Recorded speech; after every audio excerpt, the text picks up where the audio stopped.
Hello everyone, good evening. आसा खालामो नोंथांमोना गासिबो मोजाङै दङ आरो मोजाङै थाबाय थागोन होननानै।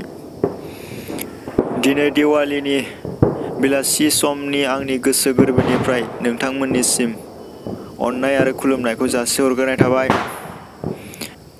दिनै नोंथांमोनाजों मोखां नायलाय नायलाय गोलाव भिडिअ खालामनो मोनाखैब्लाबो बे सुंद' भिडिअनि गेजेरजोंनो नोंथांमोनाखौ विश खालामनो गोसो गुदुं जानानै दिनै विश खालामहरबाय।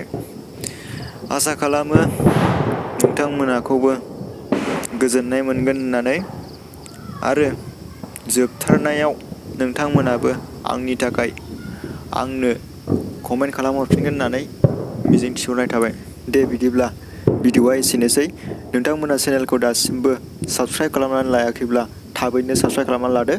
मानोना नोंथांमोन दं माने आंबो दं। आरो जोबथारनायाव नोंथांमोना भिडिअखौ लाइक खालामनो दाबाव। दे बिदिब्ला ना, गोदान भिडिअआव थाबैनो लोगो मोनफिनगोन। Take care, bye bye. I don't know how I should tell you, babe, that lately I get lost thinking about you. I admit that I can't be without you. The air that I breathe doesn't mean nothing.